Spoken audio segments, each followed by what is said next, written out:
TV host actress na si Miles Ocampo, nagsalita at umamin na unti-unti na siyang tinatanggal sa pagiging host ng non-time show na Eat Bulaga.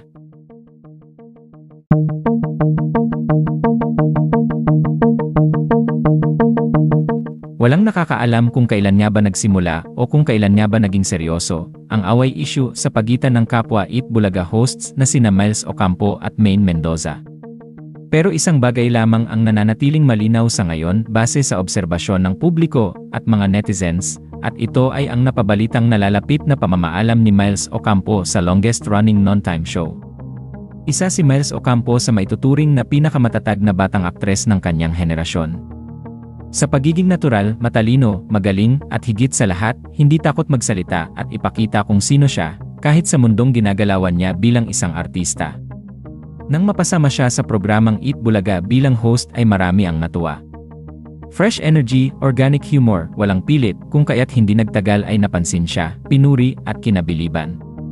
Pero ika nga ng ilan, hindi lahat ay nagiging masaya sa tagumpay ng iba, at hindi lahat ay natutuwa lalo na yung mga taong sanay na sila ang itinuturing na bida. Sa likod ng kamera, sinimulan na raw ng iba ang bulong-bulungan.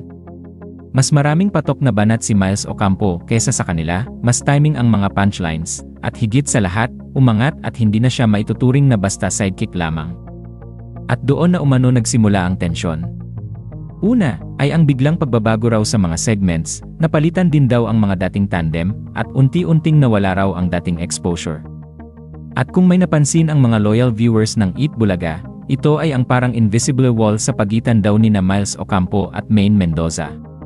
Hindi naging lihim ang issue na ito, lalo na nang mapansin ng publiko ang pag-unfollow umano ni Maine Mendoza kay Miles Ocampo sa Instagram.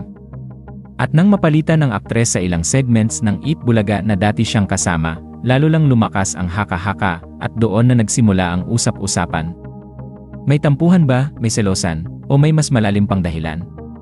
Pero ang pinakamainit na pinag-usapan ay ang napabalitang cryptic post ni Miles Ocampo na nagsabing, mahirap kalabanin ang taong inggit sa hindi niya kayang pantayan. At ilang minuto lang, agad binura umano ang nasabing post, pero sapat na ang ilang segundo para makuha raw ito ng netizens at kumalat. Marami tuloy ang nagtatanong kung para kanino nga ba patungkol ang nasabing post na yon. Ayon sa mga usap-usapan ng ilang showbiz insiders, matagal na raw may lamat ang pagkakaibigan ng dalawang hosts. At ayon pa sa chismis, hindi umano pabor ang veteran host na si Vic Soto kay Miles Ocampo. Hindi raw kasi ito madaling kontrolin at lalong hindi raw ito tatahimik kapag may mali itong nakikita. Maine Mendoza, on the other hand, was always seen as safe at paborito. Matagal na sa show at malapit sa mga veterano. Kaya nang nagkaroon daw ng misunderstanding, hindi si Maine Mendoza ang inalis kundi si Miles Ocampo ang tahimik na pinababa sa entablado. Hindi pa nagsalita at wala pang pahayag si Miles Ocampo tungkol sa napabalitang nangyari. Walang farewell post, walang statement, at walang drama, pero minsan, ang katahimikan ay mas mainay pa sa sigaw. Dahil sa pagkawala umano niya, nagsimulang magtanong ang mga tao, ito ba ang kapalit ng pagiging totoo? Ito ba ang kapalaran ng mga hindi marunong sumipsip sa industriya? At kung si Miles Ocampo ay kayang tanggalin, sino pa kaya ang susunod? Ano ang iyong reaksyon sa balitang ito? Mag-comment lang ng iyong opinyon, at huwag kalilimutang i-like ang video na ito para manatiling updated sa iba pang mga video. Maraming salamat sa panonood.